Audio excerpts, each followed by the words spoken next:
Oke, kita lanjutkan ke yang sekarang spesifik ya, alias yang adaptif. Nah, ketika kita bicara tentang sistem imun yang adaptif, maka di sini ada aktivitas sel B dan sel T. Keliru ya saya nyebutnya. Sel T dan sel B. Nah, ya udahlah itu ya. Intinya kita melibatkan dua komponen ini. Nah, sistem imun spesifik atau yang adaptif itu kita bisa bagi menjadi dua ya. Yang pertama adalah imunitas yang dimediasi sel atau mungkin bahasa lambungnya adalah cell mediated immunity gitu ya. Jadi di sini yang berperan adalah sel T ya. Dia akan berperan terhadap patogen yang menyerang sel hidup gitu ya, dalam sel hidup. Nah, sedangkan imunitas yang kedua adalah imunitas yang dimediasi oleh antibody. Itu maaf ya, typo ini seharusnya I. Antibody mediated immunity. Nah, yang mana di sini adalah pertahanan sel B terhadap patogen-patogen yang dia itu berada di cairan tubuh, ya, jadi di plasma gitu ya. Kalau di sel itu sel T yang berperan. Oke ya. Nah, dua jenis imunitas. Nah, seperti yang dibahas di awal bahwa imunitas itu ada dua, ada bawaan innate atau non spesifik dan ada adaptif atau spesifik. Nah, yang non spesifik sudah saya sebutkan itu sudah ada sejak kalian lahir. Ya, tidak spesifik. Tadi ada banyak, physical barrier, fagosit, inflamasi, demam gitu ya. Nah, sedangkan yang adaptif itu belum ada ketika kalian lahir. Jadi nanti ini dikembangkan setelah terpapar oleh patogen, gitu ya. Kalian bisa dapat sistem imun adaptif ini bisa dari secara aktif atau pasif. Jadi aktif itu terpapar patogen gitu ya. Ada patogen. Kalau yang pasif itu bisa dari ibu gitu ya, jadi ASI gitu itu pasif ya. Nah, bisa secara alami atau buatan. Nah, buatan itu bisa dari vaksin. Nah, mungkin kalian dulu udah pernah divaksin cacar. Nah, itu berarti buatan ya. Nah, ini bedanya sistem imun aktif dan pasif. Yang aktif dulu. Yang aktif berarti kalian kena sakit dulu. Misalnya kalian kena cacar gitu ya, kena cacar. Nah, itu nanti akan ada respon kekebalan. Nah, respon kekebalan itu karena terpapar patogen tadi sehingga imunitasnya itu akan meningkat gitu ya. Jadi dia respon imunnya akan meningkat. Nah, itu yang kekebalan aktif ya, aktif. Nah, sedangkan ada juga kekebalan aktif itu yang didapat dengan buatan atau artificial gitu ya. Nah, jadi kalau yang buatan ini kita bisa dapat dari vaksin. Jadi misalnya kalian divaksin dulu, baru setelah divaksin itu kalian akan memproduksi antibodi. Nah, itu berarti imunitas aktif tapi buatan, gitu ya.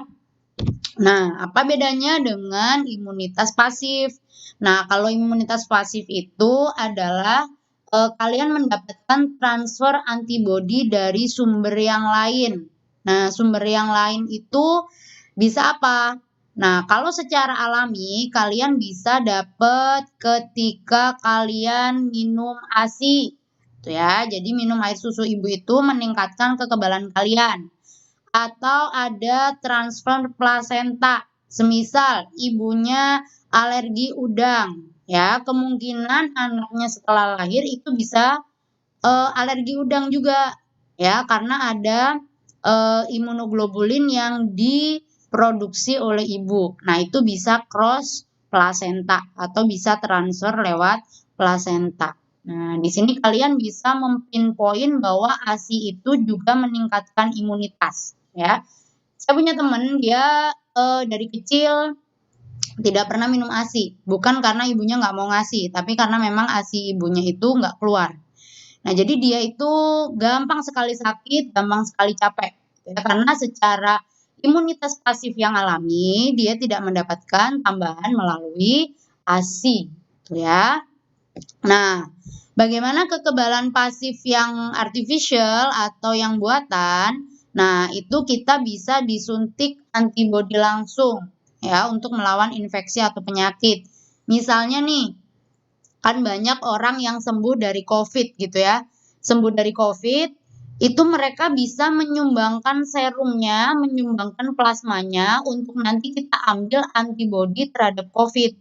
Nah, antibodi-antibodinya itu nanti kita bisa suntikan ke orang-orang yang belum terinfeksi.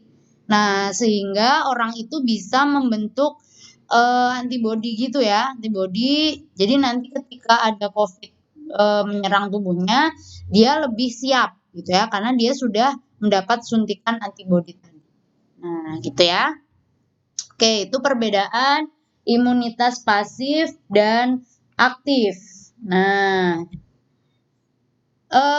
kemudian kita lanjut ke sifat dari kekebalan adaptif. Jadi ada 4 sifat khusus dari sistem kekebalan yang adaptif, sistem imunitas adaptif. Yang pertama spesifik ya. Jadi dia akan mengenali antigen dan meresponnya secara spesifik ya, berbeda dengan yang tadi non spesifik itu dia tidak membedakan responnya. Tapi pada kekebalan adaptif, dia itu akan membedakan responnya sesuai dengan antigen apa yang masuk ke dalam tubuhnya dia. Ya. Nah, keserbagunaan ya. Artinya di sini gini, diproduksinya tuh banyak, si limfositnya itu diproduksinya banyak. Nah, nanti limfosit-limfosit itu akan berperan masing-masing untuk antigen yang berbeda atau spesifik. Ya, makanya dia sangat beragam nantinya. Tuh. Nah, terus kemudian dia punya memori. Artinya, ketika sudah terpapar pertama, maka dia akan mengembangkan suatu sel memori. Sehingga ketika ada paparan kedua, responnya jadi lebih kuat ya terhadap antigen yang sama. Tuh ya, itu. Misalnya kemarin mungkin kalian membaca tentang ada kakek-kakek umur 100 tahun, tapi dia sembuh dari COVID. Nah, padahal kan kita tahu ya, umur di atas 55 itu sangat rentan dan banyak yang meninggal. Tapi kenapa kakek itu kok dia bisa sembuh? Nah, ternyata kakek itu sebelumnya sudah pernah terkena flu Spanyol, yang mana dia itu memiliki mirip sama si coronavirus itu. Ya, jadi dia sudah lebih siap gitu ya. Nah, itu makanya respon yang kedua itu dia lebih kuat dan lebih lama responnya. Jadi dia much longer gitu ya. Tuh. Nah, terus kemudian ada toleran. Nah, toleran ini artinya apa? Si sistem imun itu tidak akan menyerang atau tidak akan merespon terhadap self antigen. Jadi tidak akan menyerang protein-protein kita sendiri, gitu ya. Kalau semisal ada sel T dan sel B yang dia itu menyerang self atau menyerang protein kita sendiri, maka dia akan automatically dihancurkan, ya, destroy, ya. Nah, kan tetapi ketika tidak dihancurkan, maka itu yang akan menyebabkan penyakit namanya autoimun. Nanti kita bahas di belakang ya, itu. Oke, nah ini pembagiannya. Jadi secara review itu ada ini ya, imun, ada spesifik, ada non spesifik. Spesifiknya dibagi aktif, pasif. Aktif pasif masing-masing dibagi menjadi alami, buatan, alami, buatan. Ya. Nah, ini ya. Jadi adaptif dibagi menjadi dua, ada cell mediated immunity, antibody mediated immunity. Yang mana di sini ada aktivasi sel T, di sini ada aktivasi antibody ya. Oke. Nah, sekarang pertanyaannya adalah ketika ada patogen bagaimana sistem imun kita itu mempresentasikan dia itu adalah antigen, dia itu adalah musuh gitu ya. Jadi dia bisa presentasi lewat MHC ya, bukan PPT. Tadi lewat MHC. MHC itu adalah major histocompatibility complex. ya. Jadi dia adalah bentuk protein. Ya, dia protein. Protein di mana? Dia protein reseptor alias berarti dia nanti ada di membran gitu ya, di membran gitu. Nah, jadi dia akan mengikat antigen. Ya, antigen dan ini itu si MHC itu ditentukan secara genetik. Ya, jadi ada gen khusus yang dia bisa menghasilkan si protein MHC ini. Nah, MHC itu dibedakan menjadi dua kelas. Jadi kelas 1 sama kelas 2 doang. Nggak ada kelas 3. Jadi ada kelas 1 sama kelas 2. Udah habis itu lulus. Nah, protein MHC kelas 1 dulu. Kita bahas satu-satu ya. Mungkin di SMA belajar nggak ya kalian? Oh nggak deh, nggak belajar sedalam ini ya, sistem imun. Oke, jadi MHC kelas 1 itu kita bisa temui di semua membran plasma sel yang berinti. Jadi semua sel yang berinti pasti dia ada MHC kelas 1. Nah, jadi di sel darah merah ada nggak? Nggak ada kan ya. Jadi sel darah merah itu tidak berinti, makanya nggak ada MHC kelas 1. Gitu ya. Nah, fungsinya apa? Dia itu bisa mengidentifikasi sel sebagai benda asing. Ya. Setelah mengidentifikasi benda asing, dia itu bisa mengaktifkan sel T. Ya, bisa meningkatkan sel T. Ya, nanti kita bahas di belakang bagaimana mekanismenya ya.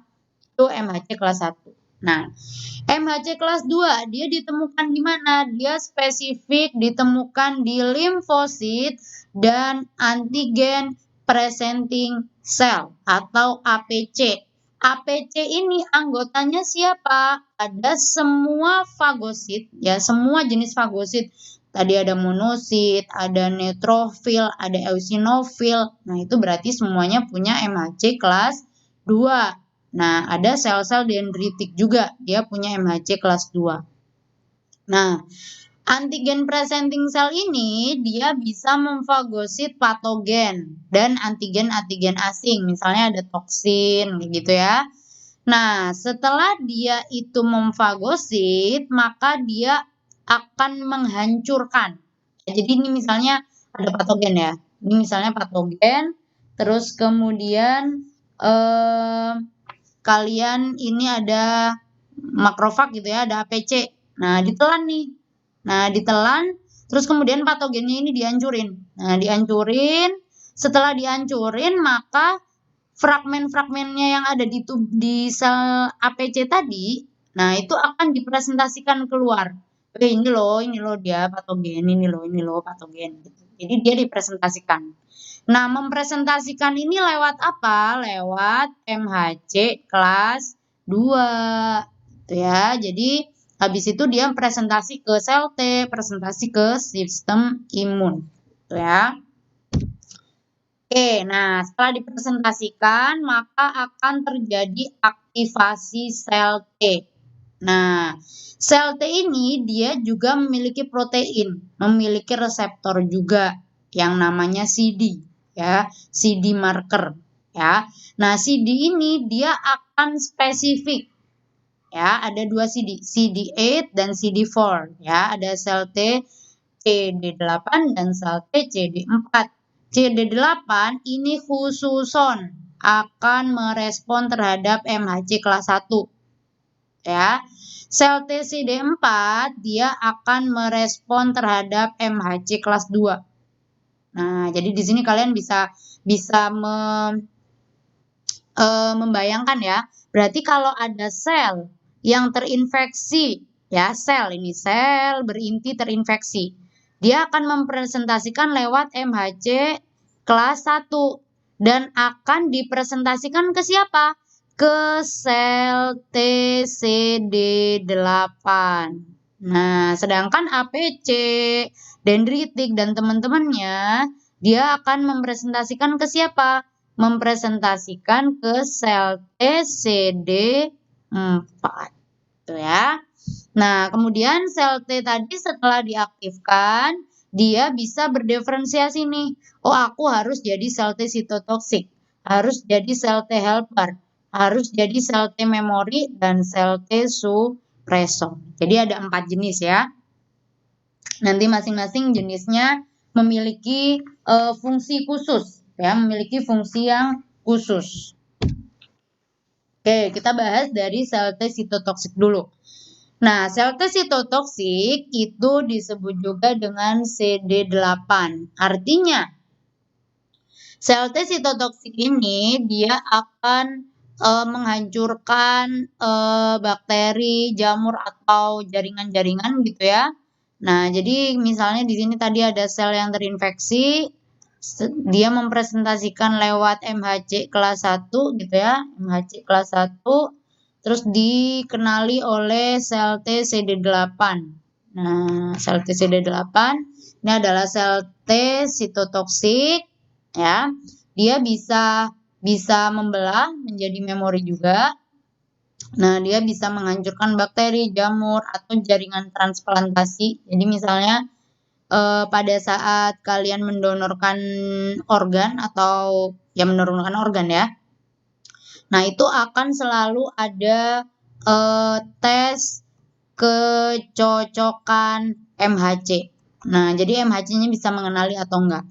Kalau MHC-nya bisa mengenali, maka itu enggak boleh. Karena kalau misalnya bisa mengenali, dia bisa dihancurin tuh si jaringan transplantasinya. Nah, tapi kalau dia nggak bisa mengenali, baru boleh. Tuh ya. Tuh, dia bisa menghancurkan patogen atau antigen itu dengan apa? Dia mengeluarkan namanya limfotoksin yang dia akan mengganggu metabolisme dari target si patogen itu. Dia juga mensekresi sitokin yang akan memicu apoptosis. Nah, apoptosis ini dia adalah kematian sel yang terprogram. Nah, itu ya, terprogram dia.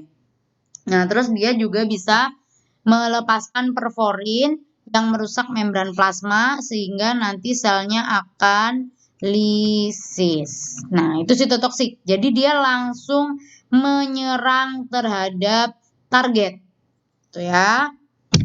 Oke, nah ini ya sel T sitotoksik. Nah, setelah dipresentasikan, dia akan ada aktivasi. Setelah aktivasi akan ada perusakan ya, destruction of target cell. Tuh ya.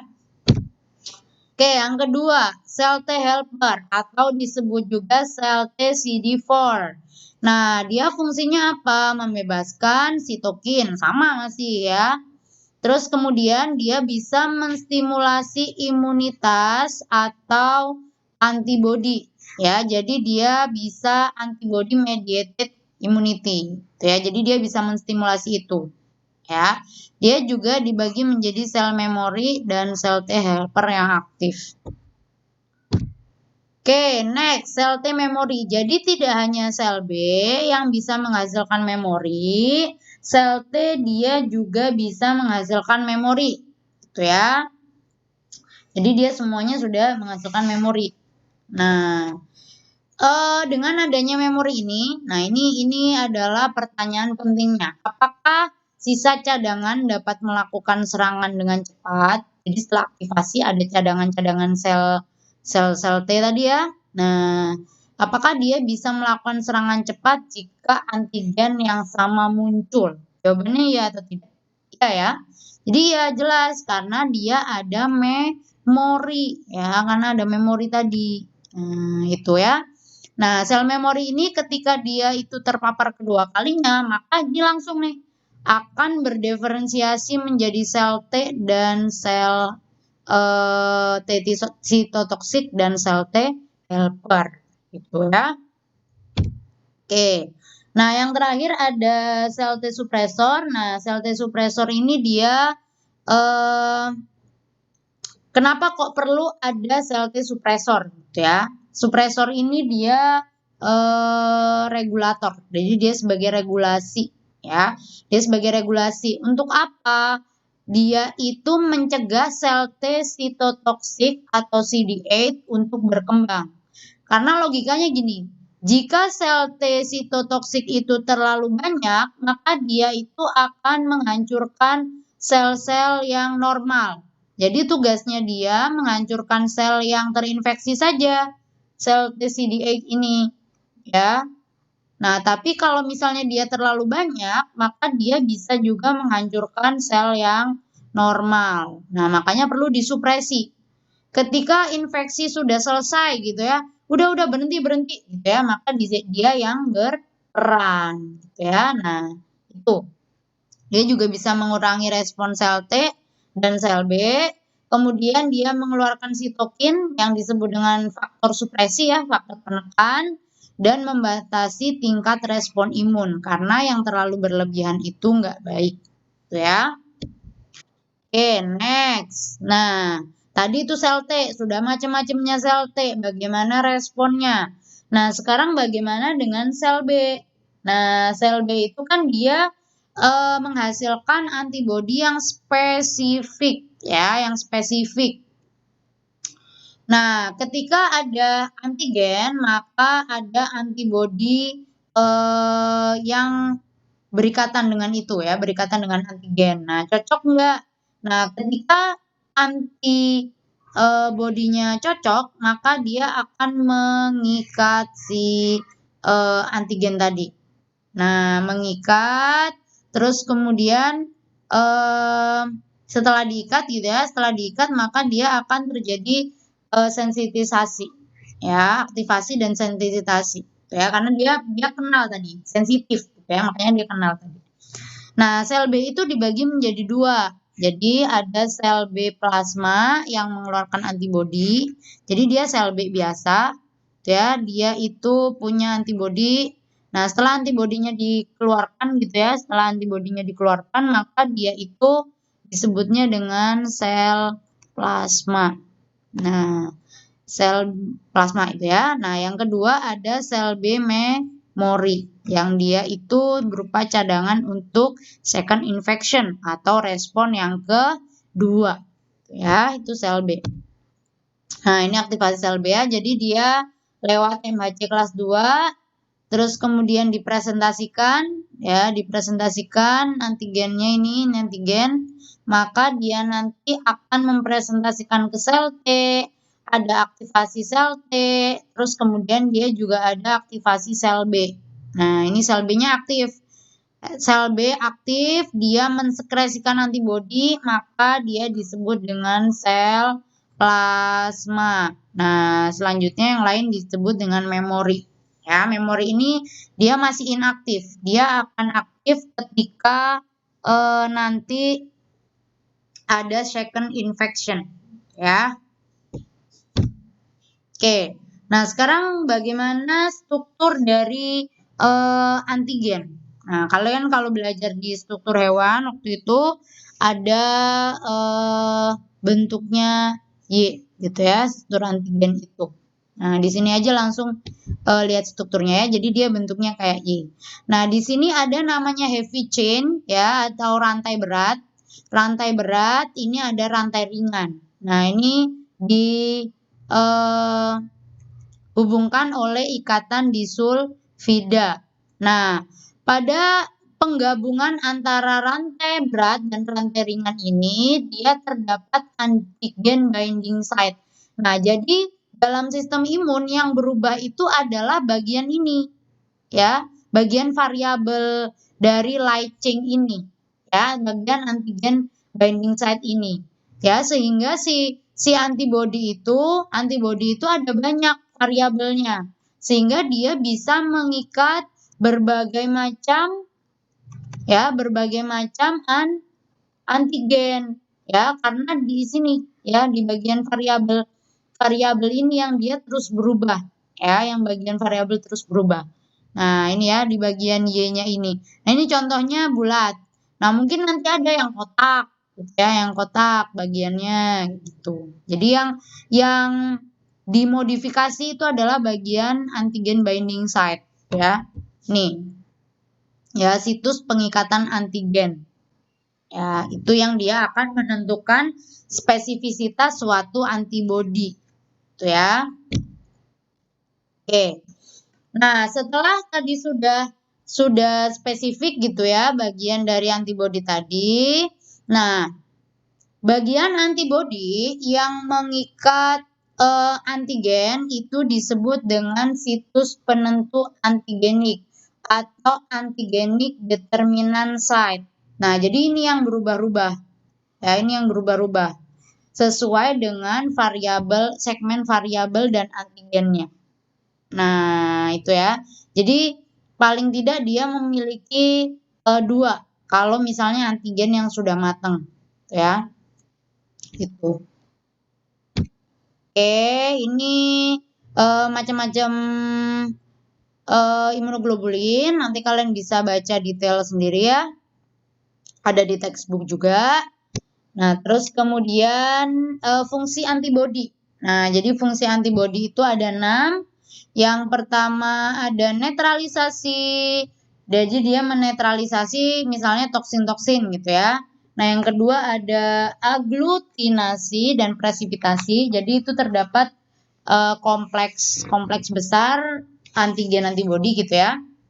Nah, terus dia bisa mengaktifasi komplement, jelas. Jadi ketika ada suatu patogen gitu ya, diikat oleh antibodi tadi. Nah, ini antibodinya berikatan. Nah, maka patogen ini yang diikat oleh antibodi ini, dia juga bisa mengaktifasi sistem komplement ya, dengan pengikatan antibodi pada si patogen ini. Ya. Nah, terus kemudian ada perekrutan fagosit. Jadi dia bisa memanggil fagosit. Jadi kalau ada patogen gitu ya, misalnya ini bakteri, dia diikat nih. Dia diikat sama si sama si antibodi. Nah, dia diikat nih sama antibodi diikat. Nah, ini itu si antibodinya itu dia sebagai penanda. Penanda buat apa? Penanda kalau dia ini patogen. Makanya si fagosit nanti akan menuju ke sini. Ya, untuk apa? Untuk memfagositosis si patogen yang sudah ditandai antibodi tadi. Ya, jadi antibodi itu sebagai penanda supaya nanti fagosit kenal nih, oh ini harus dihancurin kayak gitu ya. Nah, dia juga antibodi itu bisa meningkatkan proses fagositosis. Ya, proses fagositosis bisa ditingkatkan. Nah, di sini ada istilah opsonin atau opsonisasi. Ya, jadi antibodi atau komplement yang dia itu nempel, ya, yang dia nempel di misalnya tadi bakteri berarti nempel di membrannya si bakteri gitu ya. Nah, berarti itu ada proses yang namanya opsonisasi. Nah, sehingga dia lebih mudah difagositosis. Nah, makanya saya tadi bilang ditandai. Nah, ditandai itu berarti proses opsonisasi. Nah, dengan ditandai itu maka dia akan terjadi fagositosis. Nah, itu ya. Yang kelima. Fungsi yang terakhir adalah dia menstimulasi inflamasi. Ya, contohnya dengan adanya antibodi itu dia akan menstimulasi aktifnya basofil dan sel-sel mas. Dia juga bisa menstimulasi atau memobilisasi pertahanan spesifik. Jadi lebih banyak responnya gitu ya dengan adanya antibodi tadi. Tuh ya. Oke.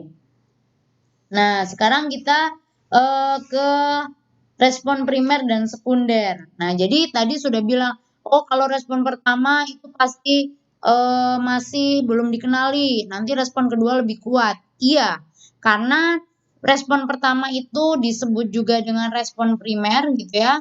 Respon primer ini dia itu membutuhkan waktu yang cukup lama untuk berkembang. Jadi sekitar 1 sampai 2 minggu ya. Misalnya kalian pernah baca juga kan COVID itu awalnya 5 hari. Oh ternyata ada 5 hari gak menunjukkan gejala.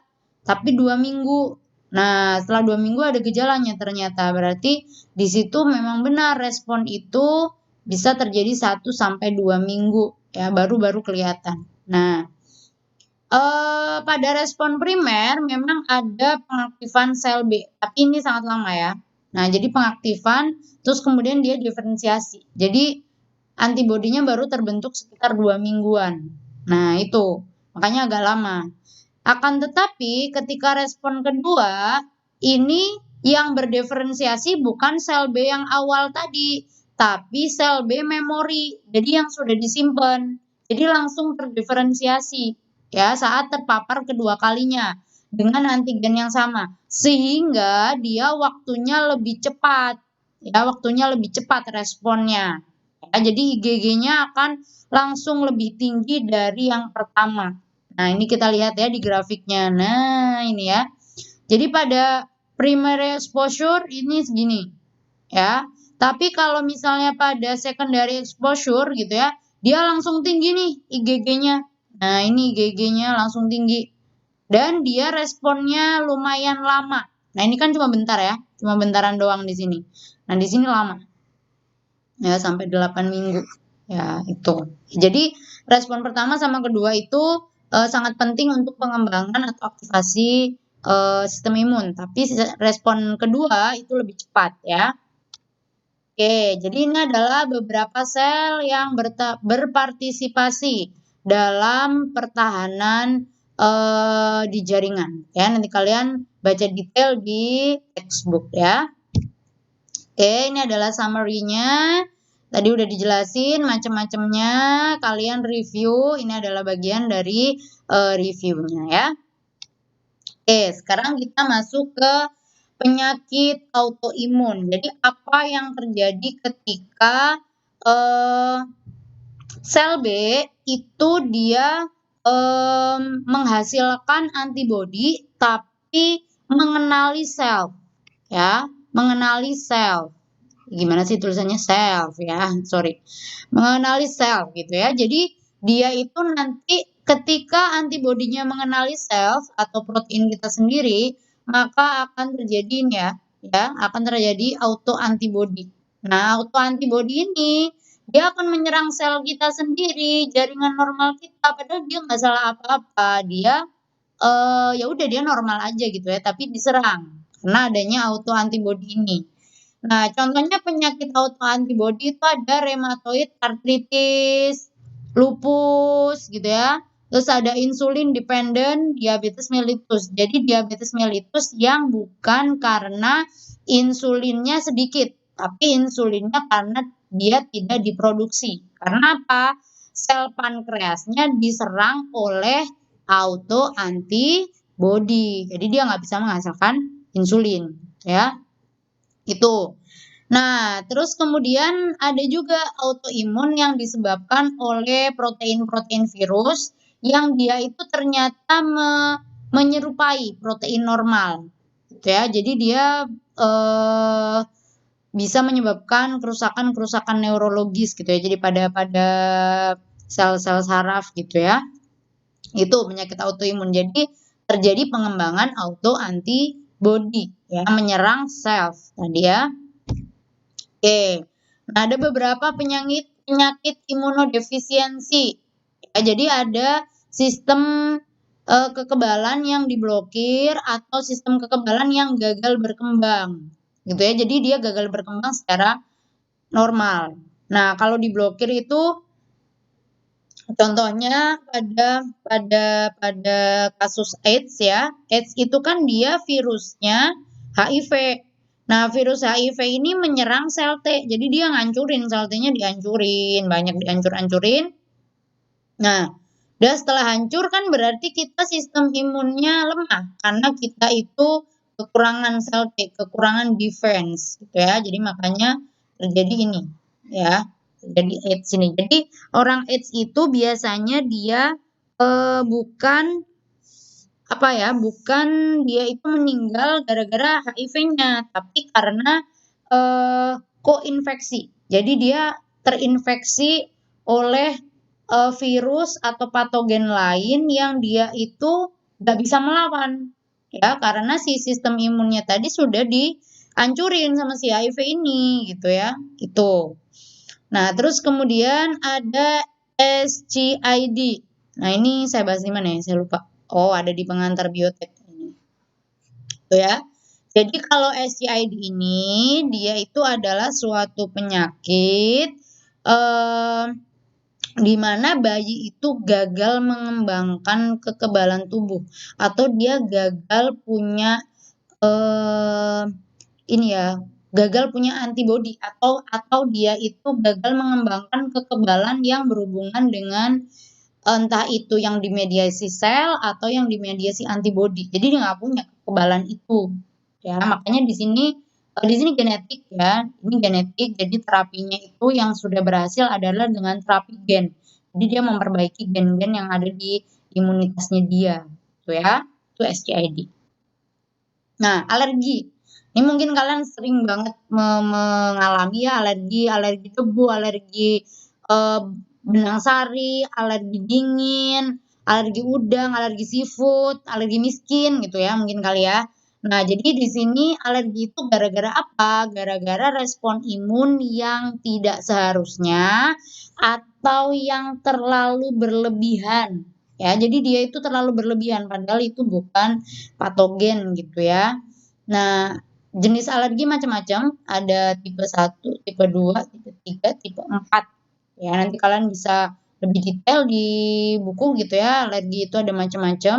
Nah, ada poison ivy. Ivy itu nama tanaman ya, nama tanaman yang dia itu bisa menghasilkan suatu racun. Nah, racunnya itu dia zat-zatnya namanya kalau nggak salah sejenis zat resin lah ya, namanya urusiol. Nah, urusiol. Nah, ini bisa diproduksi di akar batang sama daunnya si tanaman ivy ini. Nah, itu dia bisa menyebabkan kalau misalnya kita kontak langsung dengan akar batang atau daunnya itu bisa menyebabkan alergi gitu ya, hipersensitif pada kulit kita. Tuh ya. Tuh. Oke, selanjutnya ada namanya anafilaksis. Nah, anafilaksis itu dia adalah alergi tipe 1, jenis alergi tipe 1 yang mana dia itu hipersensitivitas langsung. Ya, apa yang terjadi di situ? Terjadi perubahan permeabilitas kapiler ya yang menyebabkan pembengkakan. Jadi ada pembengkakan di pembuluh-pembuluh darah kapiler sehingga menyebabkan adanya bilur-bilur atau gatal-gatal gitu ya. Bentol-bentol itu loh kalian kalau tahu ya, bentol-bentol tapi itu parah banget gitu. Nah, kemudian anafilaksis ini dia juga bisa menyebabkan otot-otot halus yang ada di saluran pernafasan kalian, saluran udara kalian jadi berkontraksi. Nah, dengan adanya kontraksi otot-otot halus ini, itu tuh bisa menyebabkan gagal sirkulasi. Jadi, kejang-kejang yang terlalu parah gitu ya, itu nanti bisa menyebabkan shock anafilaksis. Nah, jadi biasanya anak kecil tuh sering ya, kejang-kejang terus ada kontraksi dalam saluran udara gitu ya. Nah, itu menyebabkan sirkulasinya nggak lancar. Nah, sirkulasi yang nggak lancar itu kan justru menyebabkan shock anafilaksis. Nah, ini yang biasanya pada anak-anak itu sering menyebabkan kematian gitu ya. Jadi jangan meremehkan alergi sebenarnya itu ya. Tuh.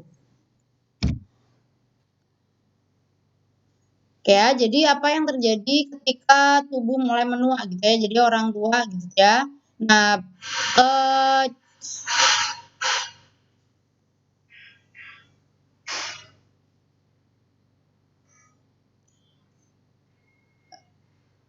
jadi ketika tubuh itu mulai menua, maka di sini akan terjadi sel T yang kurang responsif. Sel B juga kurang responsif. Nah, sehingga sel T ini dia akan lebih sedikit sel T sitotoksik yang merespon terhadap infeksi. Nah, sel B juga dia memproduksi antibodinya jadi lebih lambat. Itulah mengapa himbauannya COVID itu lebih rentan terhadap orang tua dan anak-anak. Anak-anak masih tahap perkembangan sistem imunnya, sedangkan orang tua sudah mengalami hal-hal ini, ya. Makanya orang tua itu akan lebih rentan terkena infeksi virus dan bakteri, ya karena memang sudah mengalami pengurangan responsivitas dari sel T dan sel B, ya. Nah, misalnya juga contohnya pada kanker, kanker itu kalau misalnya pada orang tua ya, seharusnya kanker itu lebih gampang dihancurkan karena dia itu akan dikenali sebagai non-self oleh tubuh kita, oleh sistem imun kita. Nah, akan tetapi posisinya pada orang yang sudah tua, maka penghancuran kanker ini, penghancuran sel-sel tumor yang nantinya menjadi kanker, itu sangat kurang efektif. Makanya kenapa di orang tua itu bisa berkembang signifikan gitu ya, kankernya menyebarnya sangat cepat. Nah, karena terjadi penurunan-penurunan kemampuan sistem imun tadi, gitu ya. Oke. Nah, yang terakhir, jadi kalian harus selalu menghubungkan antara satu sistem dengan sistem yang lain ya, terutama pada sistem-sistem imun ini. Pasti hubungannya banyak dengan peredaran darah, dengan saraf gitu ya. Nah, yang ingin saya garis bawahi pada kuliah ini ceritanya quotes of the day gitu ya. Nah, jadi stres emosional dapat menurunkan respon imun. Ya, artinya kalian nggak boleh stres supaya sistem imunnya nggak turun. Kalau sistem imunnya turun, maka menyebabkan kerentanan terhadap infeksi. Ya, kan kalian sekarang belajar di rumah, seharusnya nggak stres ya, atau malah stres ya. Nah, kalau misalnya tambah stres, ya udah dengerin suara saya saja ya, bisa menghibur, bisa me-refresh, gitu. Sehingga nanti kalian bisa up lagi gitu ya. Oke, ini adalah integrasi antara sistem imun, sistem limfatik, dan sistem yang lain. Jadi kalian nanti lebih detail, baca sendiri di buku ya, supaya nanti lebih meningkatkan pemahaman terhadap sistem imun. Oke, semoga bermanfaat. Saya cukupkan sekian kuliahnya. Terima kasih. Assalamualaikum warahmatullahi wabarakatuh.